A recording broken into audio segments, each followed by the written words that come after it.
بسم الله الرحمن الرحيم. وقالت اليهود ليست النصارى على شيء وقالت النصارى ليست اليهود على شيء وهم يتلون الكتاب كذلك قال الذين لا يعلمون مثل قولهم فالله يحكم بينهم يوم القيامة فيما كانوا فيه يختلفون. ومن أظلم ممن منع مساجد الله أن يذكر فيها اسمه وسعى في خرابها أولئك ما كان لهم أن يدخلوها إلا خائفين لهم في الدنيا خزي ولهم في الآخرة عذاب عظيم. ولله المشرق والمغرب فأينما تولوا فثم وجه الله إن الله واسع عليم. وقالوا اتخذ الله ولدا سبحانه بل له ما في السماوات والأرض كل له قانتون بديع السماوات والأرض وإذا قضى أمرا فإنما يقول له كن فيكون. وقال الذين لا يعلمون لولا يكلمنا الله أو تأتينا آية كذلك قال الذين من قبلهم مثل قولهم تشابهت قلوبهم قد بينا الآيات لقوم يوقنون. إنا أرسلناك بالحق بشيرا ونذيرا ولا تسأل عن أصحاب الجحيم. ولن ترضى عنك اليهود ولا النصارى حتى تتبع ملتهم قل إن هدى الله هو الهدى ولئن اتبعت أهواءهم بعد الذي جاءك من العلم ما لك من الله من ولي ولا نصير. الذين آتيناهم الكتاب يتلونه حق تلاوته أولئك يؤمنون به ومن يكفر به فأولئك هم الخاسرون. وقالت اليہود اور کہتے ہیں یہودی کہ لیست النصارى علی شیء کہ یہ عیسائی جو ہیں یہ کسی چیز پر نہیں ہے. وقالت النصارى اور کہا عیسائیوں نے لیست الیہود علی شیء کہ یہودی جو ہیں یہ کسی چیز پر نہیں ہے. وہم یتلون الکتاب حالانکہ یہ سب ہی تلاوت کرتے ہیں کتاب کی.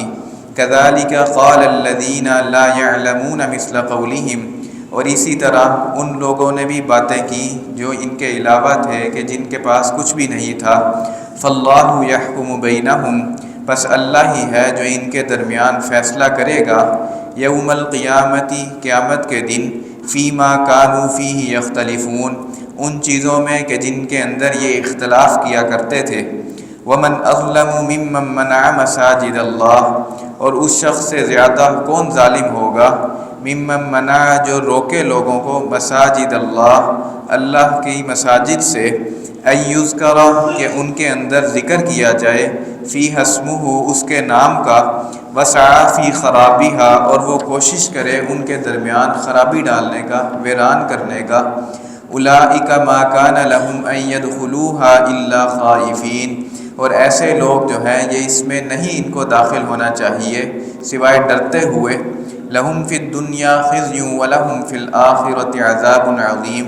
ایسے لوگوں کے لیے دنیا میں بھی رسوائی ہے. ولہم فی الآخرۃ عذاب عظیم اور ایسے لوگوں کے لیے آخرت میں دردناک عذاب ہے. وللہ المشرق والمغرب اور اللہ ہی کے لیے مشرق اور مغرب ہے.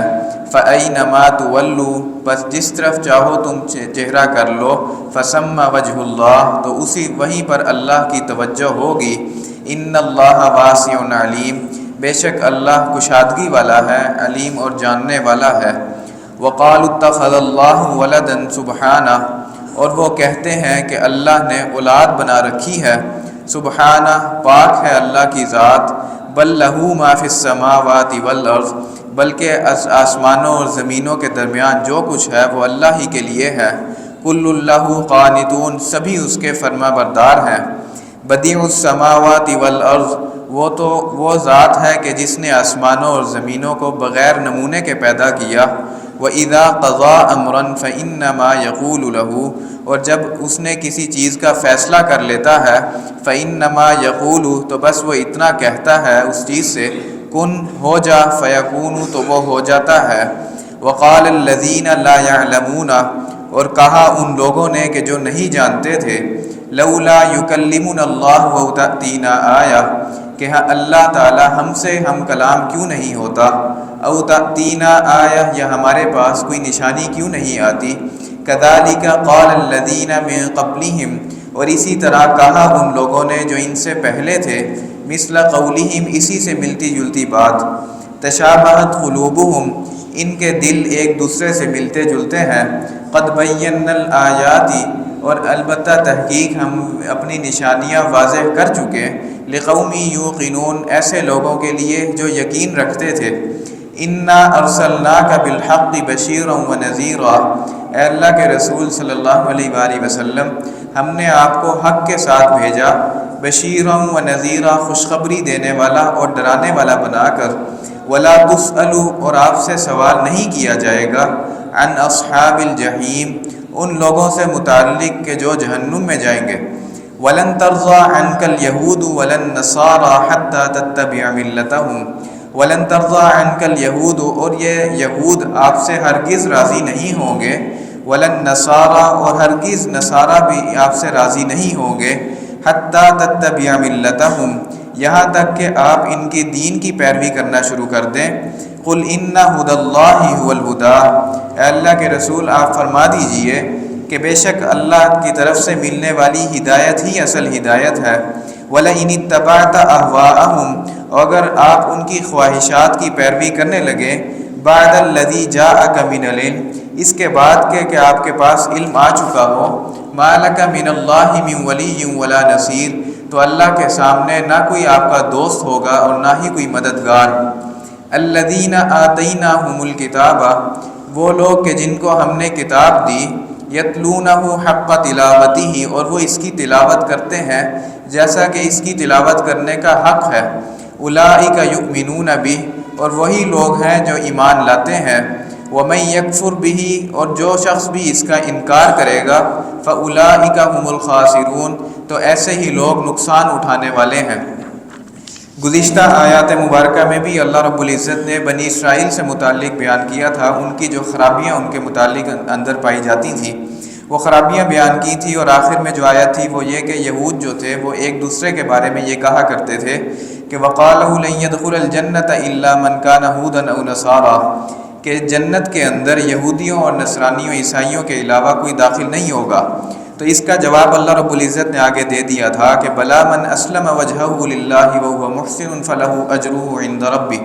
کہ اللہ کے ہاں جنت کے اندر جو داخل ہونے والے لوگ ہوں گے وہ تمام لوگ ہوں گے کہ جو اللہ کے سامنے سر جھکائیں گے اور نیک کام اعمال کریں گے، تو یہ سب کے سب جنت کے اندر داخل ہوں گے۔ اب ان آیات مبارکہ میں بھی اللہ رب العزت انہی یہودیوں اور عیسائیوں کے بارے میں بیان کر رہے ہیں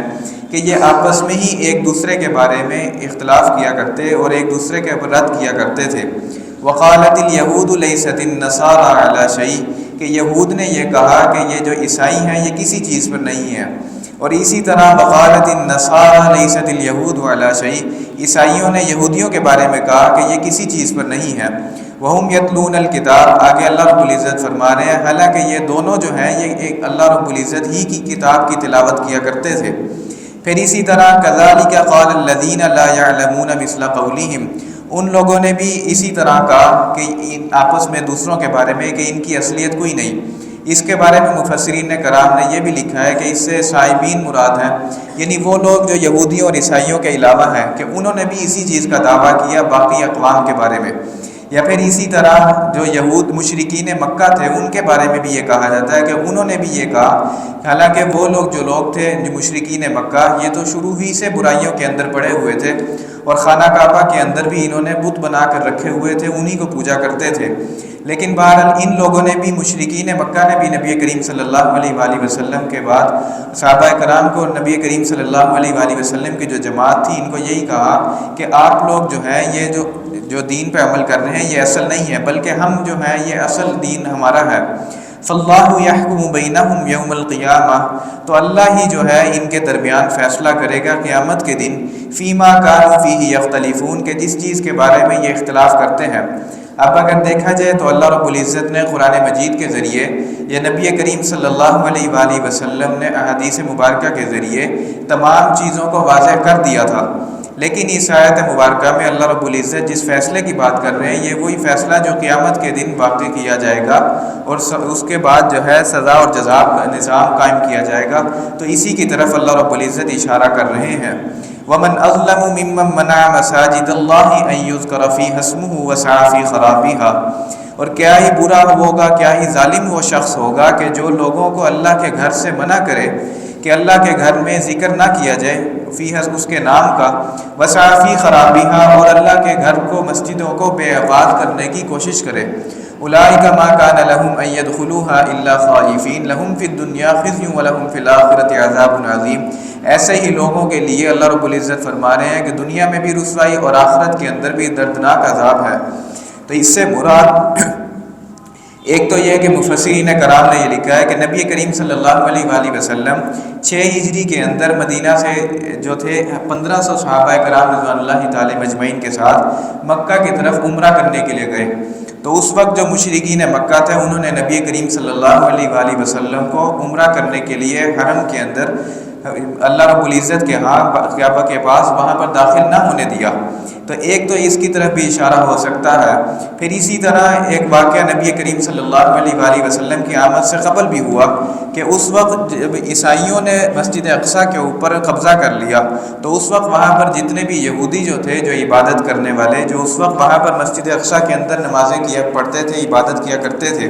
تو جب عیسائیوں نے وہاں پر حملہ کیا تو وہاں پر انہوں نے یہود کا مقابلہ کیا اور ان کا قتل عام کیا، اور تاریخ کی کتابوں سے یہ ملتا ہے کہ وہاں پر اس وقت عیسائیوں نے یہودیوں کا اتنا خون بہایا کہ وہاں جو مسجد اقصیٰ کے ارد گرد کی جو بستیاں تھیں وہاں پر اتنا خون جمع ہو گیا کہ گھوڑوں کے جو گھٹنے تھے وہ اتنے جو تھے وہ خون کے اندر لت پت تھے۔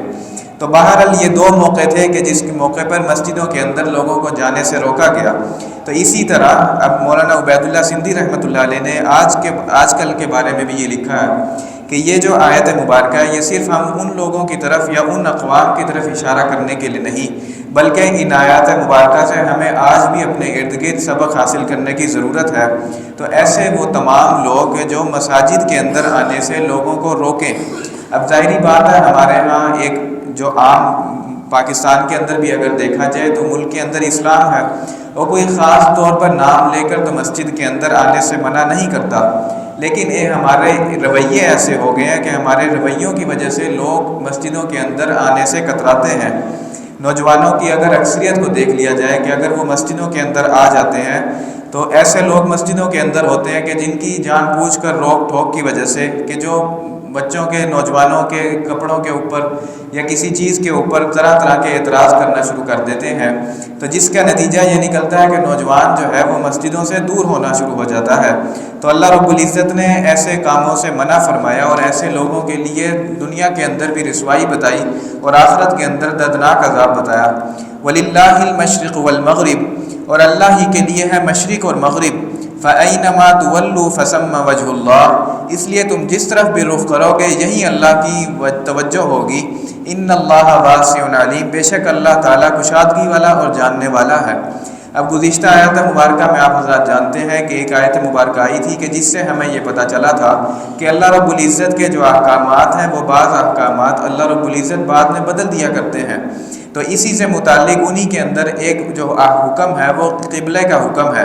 کہ شروع کے اندر نبی کریم صلی اللہ علیہ وآلہ وسلم مدینہ کے اندر تقریباً 16-17 ماہ تک مسجد اقصیٰ کی طرف رخ کر کے نمازیں ادا کیا کرتے تھے، لیکن اس کے بعد مدینہ کے قریب ہی ایک بستی کہ وہاں پر جہاں پر مسجد قبلتین ہے کہ نبی کریم صلی اللہ علیہ وآلہ وسلم وہاں پر نماز پڑھا رہے تھے، اور نماز کے دوران ہی اللہ رب العزت کی طرف سے یہ حکم نازل کیا گیا کہ اب آپ کعبے کی طرف رخ کر کے نماز ادا کریں۔ تو نبی کریم صلی اللہ علیہ وآلہ وسلم نے 2 رکعتیں جو تھیں وہ مسجد اقصیٰ کی طرف رخ کر کے پڑھی تھی اور باقی 2 رکعتیں جو ہیں وہ کعبے کی طرف رخ کر کے نماز پڑھی۔ تو اس وقت یہودیوں نے یہ باقاعدہ مسلمانوں کا مذاق اڑایا کہ یہ کیسے ہو سکتا ہے کہ جن لوگوں کا قبلہ ہی ایک نہیں ہے یہ بار بار اپنے قبلے کو ہی چینج کر رہے ہیں، تو ان لوگوں کی بات کو کیسے مانا جائے۔ تو اللہ رب العزت نے اس کے بارے میں یہ فرمایا کہ وَلِلَّهِ الْمَشْرِقُ وَالْمَغْرِبُ، کہ مشرق بھی اللہ کے لیے ہے اور مغرب بھی اللہ کے لیے ہے۔ فَأَيْنَمَا تُوَلُّوا فَثَمَّ وَجْهُ اللَّهِ، اس لیے تم جس طرف بھی رخ کرو گے تو وہیں پر فَثَمَّ وَجْهُ اللَّهِ، تو اللہ کی توجہ جو ہے اسی طرف ہوگی۔ ان اللہ واسع علیم، بے شک اللہ تعالیٰ کشادگی والا اور جاننے والا ہے۔ اب یہ اس میں یہ چیز دیکھ لینی چاہیے، جو سمجھنے والی چیز وہ یہ کہ تمام کائنات جو ہے وہ اللہ رب العزت کی، مسجد اقصیٰ کی طرف نماز پڑھنے کا بھی جو حکم تھا وہ اللہ رب العزت کی طرف سے تھا، کعبے کی طرف بھی جو نماز پڑھنے کا حکم آیا وہ بھی اللہ رب العزت کی طرف سے۔ تو اصل چیز جو ہے وہ یہ کہ اللہ کے حکم کو ماننا ہے، تو اللہ تعالیٰ جو بھی حکم دیں گے، جیسے بھی دیں گے، جب بھی دیں گے، اس کو ماننا ہر شخص پر ضروری۔ وَقَالُوا اتَّخَذَ اللَّهُ وَلَدًا سُبْحَانَهُ، اور انہوں نے کہا، وہ یہ کہتے ہیں کہ اللہ تعالیٰ نے اولاد بنا رکھی ہے۔ تو اسی طرح قرآن مجید میں ہی آتا ہے کہ یہودیوں کے بارے میں کہ وہ کہا کرتے تھے وقالت اليہود عزیر ابن اللہ، اور اسی طرح عیسائی جو تھے وہ وقالت النصارى مسیح ابن اللہ، اور اسی طرح جو مشرکین مکہ تھے وہ یہ کہا کرتے تھے وَيَجْعَلُونَ لِلَّهِ الْبَنَاتِ، کہ جو یہود تھے انہوں نے کہا کہ حضرت عزیر علیہ السلام جو ہیں یہ اللہ تعالیٰ کے بیٹے۔ پھر اسی طرح عیسائیوں نے کہا کہ حضرت عیسیٰ علیہ السلام جو تھے یہ اللہ کے بیٹے ہیں۔ اور اسی طرح جو مشرکین مکہ تھے انہوں نے وَيَجْعَلُونَ لِلَّهِ الْبَنَاتِ، فرشتوں کے بارے میں یہ کہا کرتے ہیں کہ یہ جو فرشتے ہیں یہ اللہ کی بیٹیاں ہیں۔ تو اسی کے بارے میں اللہ رب العزت یہ ان کا رد فرما رہے ہیں کہ سبحانہ، کہ اللہ تعالیٰ کی ذات جو ہے وہ ان تمام چیزوں سے پاک ہے۔ بل لہ ما فی السماوات والارض، بلکہ جو کچھ بھی آسمانوں اور زمینوں کے درمیان ہے، کل لہ قانتون، وہ تمام کی تمام چیزیں اللہ کی فرما بردار ہیں۔ بدیع السماوات والارض، اور اللہ تعالیٰ تو یہ آسمانوں کو اور زمینوں کو بغیر نمونے کے پیدا کرنے والے ہیں۔ تو اگر آپ حضرات بھی جانتے ہیں کہ دنیا کے اندر بھی اگر کسی چیز کا نمونہ موجود ہو پہلے سے تو اس کو کاپی پیسٹ کرنا آسان ہو جاتا ہے۔ تو اللہ رب العزت یہاں پر فرما رہے ہیں کہ اللہ رب العزت کی ذات جو خالق اور مالک ہے اس کے پاس اتنا اختیار ہے کہ اللہ رب العزت بغیر کسی نمونے کے، بغیر کسی چیز کے، اللہ رب العزت نے آسمان اور زمین کو پیدا کیا کہ جن کے بارے میں کوئی عام انسان جو ہے یا کوئی شخص سوچ ہی نہیں سکتا۔ وَإِذَا قَضَىٰ أَمْرًا، اور اگر جب اللہ تعالیٰ کسی چیز کا فیصلہ کر لے، کسی کام کا فیصلہ کر لے، فَإِنَّمَا يَقُولُ لَهُ كُن فَيَكُونُ، تو اللہ رب العزت صرف یہ کہتے ہیں کن، یعنی ہو جا، فیکون، تو وہ ہو جاتا ہے۔ اب اس آیت مبارکہ میں بھی مفسرین کرام نے لکھا ہے کہ اللہ رب العزت نے بھی یہ جو کن اور فیکون کی جو مثال دی، اس مثال دینے کا بھی مقصد تھا وہ یہ صرف اتنا تھا کہ یہ جتنی دیر کن فیکون میں، یعنی بالکل 1 سیکنڈ لگتا ہے یہ کہنے کے اندر، تو صرف اتنی دیر کے اندر اللہ رب العزت جو حکم دیتے وہ مکمل ہو جایا کرتا۔ اس طرح نہیں ہوتا کہ جس طرح دنیا کے اندر ہم دیکھتے ہیں کہ جب کسی چیز کا حکم دیا جائے تو پھر اس چیز کا انتظار کرنا پڑتا ہے کہ کب اس کے اوپر عمل درآمد ہوگا اور یہ کام مکمل ہوگا۔ تو اللہ رب العزت ان تمام چیزوں سے پاک ہیں۔ وَقَالَ الَّذِينَ لَا يَعْلَمُونَ لَوْلَا يُكَلِّمُنَا اللَّهُ أَوْ تَأْتِينَا آیَةٌ، اور اسی طرح ان لوگوں نے کہا کہ جو نہیں جانتے، لولا یکلمنا اللہ، کہ اللہ تعالی ہم سے ہم کلام کیوں نہیں ہوتے، او تأتینا آیہ، یا ہمارے پاس کوئی نشانی کیوں نہیں لے آتے۔ کذالک قال الذین من قبلہم مثل قولہم، اللہ تعالیٰ فرما رہے ہیں کہ اسی طرح ان سے پہلے بھی لوگوں نے کہا اسی طرح کی بات۔ تشابہت قلوبہم، تو ان کے جو دل ہیں وہ ایک جیسے ہیں، ایک دوسرے سے ملتے جلتے ہیں۔ قد بینا الآیات لقوم یوقنون، اور اللہ تعالیٰ یقین فرما رہے ہیں کہ یقیناً ہم نے نشانیاں جو ہیں وہ بیان کر دی ہیں اس سے پہلے ان لوگوں کے لیے کہ جو یقین رکھتے ہیں۔ تو یہ مشرکین مکہ نے نبی کریم صلی اللہ علیہ وآلہ وسلم کے سامنے یہ کہا کہ آپ جو ہیں ہمارے سامنے، اللہ رب العزت خود جو ہے وہ ہمارے ہاں تشریف لے آئے نیچے، اور اللہ رب العزت خود یہ فرما دے کہ میں نے نبی کریم صلی اللہ علیہ وآلہ وسلم کو نبی بنا کر بھیجا ہے، اور یہ فرما دے کہ قرآن مجید کی کتاب جو ہے یہ میں نے نبی کریم صلی اللہ علیہ وآلہ وسلم کو دی ہے، تو پھر ہم اس کے اوپر عمل کریں گے۔ تو اس سے پہلے اللہ رب العزت فرما رہے ہیں کہ اسی طرح کے جو انہوں نے بھی اس چیز کا دعویٰ کیا تھا بنی اسرائیل کے لوگوں نے، اور اللہ رب العزت سے یہ چیز مانگی تھی۔ حضرت عیسیٰ علیہ السلام کو یہ کہا تھا کہ آپ جو ہیں ہمیں لے جائیں اللہ رب العزت کے سامنے۔ تو آپ حضرات جانتے ہیں کہ اس سے پہلے وہ واقعہ بھی گزرا کہ جس میں حضرت عیسیٰ علیہ السلام اپنی قوم کے تقریباً 70 لوگوں کو لے کے کوہ طور پر گئے۔ آگے اللہ رب العزت فرما رہے ہیں کہ انا ارسلناک بالحق بشیرا ونذیرا، کہ اللہ کے رسول ہم نے آپ کو حق کے ساتھ بھیجا اور خوشخبری دینے والا اور ڈرانے والا بنا کر بھیجا، وَلَا تُسْأَلُ عَنْ أَصْحَابِ الْجَحِيمِ، اور آپ سے سوال نہیں کیا جائے گا ان لوگوں کے متعلق کہ جو جہنم میں جائیں گے، وَلَن تَرْضَىٰ عَنْكَ الْيَهُودُ وَلَا النَّصَارَىٰ حَتَّىٰ تَتَّبِعَ مِلَّتَهُمْ، اور یہ یہودی اور یہ عیسائی آپ سے تب تک راضی نہیں ہوں گے کہ جب تک آپ ان کے دین پر عمل پیرا نہ ہو جائیں۔ تو آپ ان سے یہ فرما دیجئے کہ بے شک وہی اصل ہدایت ہے کہ جو اللہ تعالیٰ نے دی ہے۔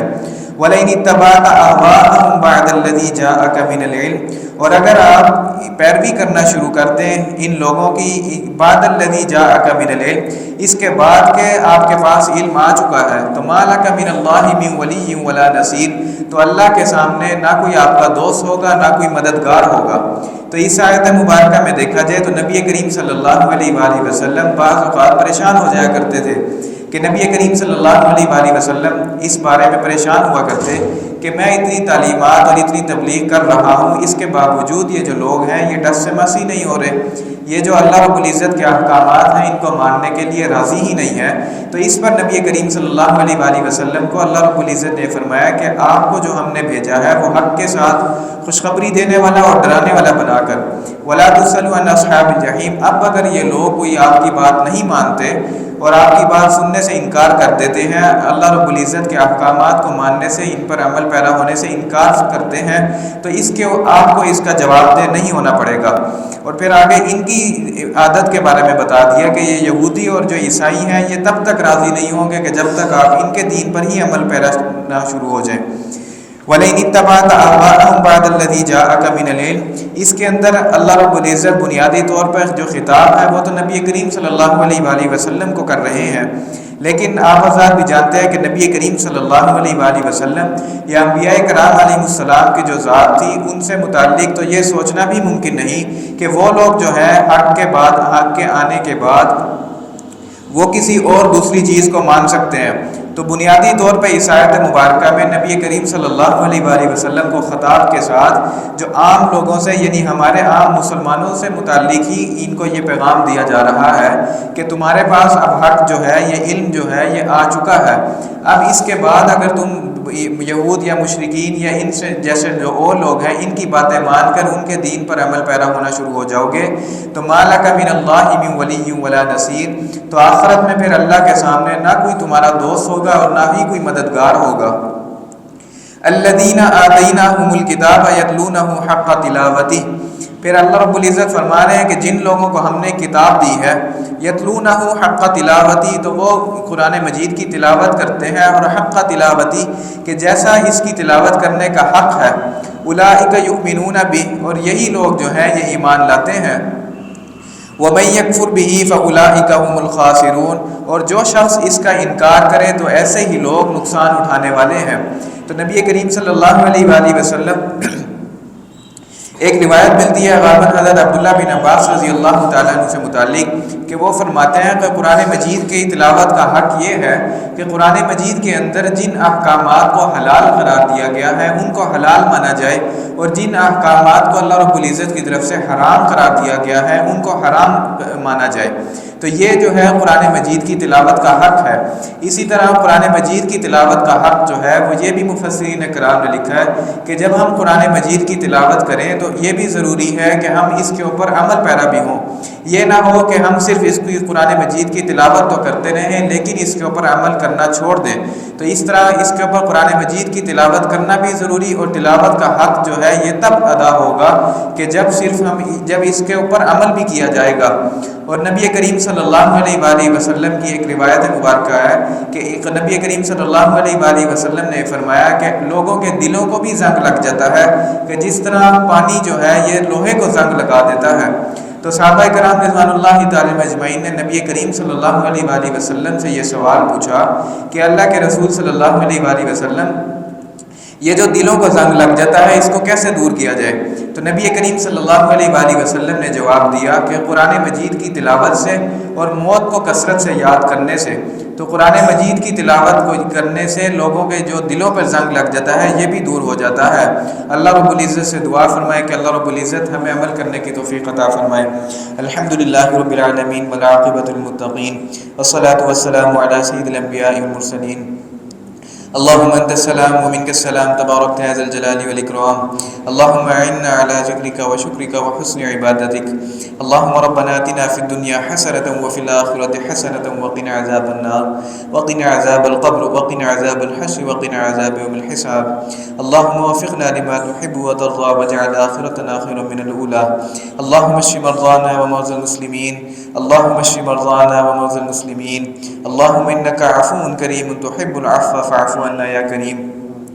یا اللہ ہم سب کے تمام کبیرہ صغیرہ گناہوں کو معاف فرما. یا اللہ ہم سب کے تمام کبیرہ صغیرہ گناہوں کو معاف فرما. یا اللہ جو بیمار ہیں ان کو صحت عاجلہ کاملہ مستمرہ نصیب فرما. یا اللہ جو اس دنیا سے ایمان کی حالت میں چلے گئے ہیں ان کی مغفرت فرما. یا اللہ جو پریشان حال ہیں ان کی پریشانیوں کو دور فرما. یا اللہ جس نے دعاؤں کے لیے کہا ہے چاہے ان سب کی دعاؤں کو قبول فرما. یا اللہ ملک پاکستان کو امن استحکام نصیب فرما. یا اللہ فلسطین کے مظلوم مسلمانوں کی مدد فرما. یا اللہ فلسطین کے مظلوم مسلمانوں کی مدد فرما. یا اللہ فلسطین کے مظلوم مسلمانوں کی مدد فرما. یا اللہ ہمیں قرآن مجید کو سیکھنے کی، سمجھنے کی، اس پر عمل کرنے کی توفیق عطا فرما. قرآن مجید کے مطابق اپنی زندگیوں کو ڈھالنے کی توفیق عطا فرما. قرآن مجید کے مطابق اپنی زندگیاں گزارنے کی توفیق عطا فرما. وصلی اللہ تعالی علی خیر خلقہ محمد وعلی آلہ واصحابہ اجمعین برحمتک یا ارحم الراحمین آمین.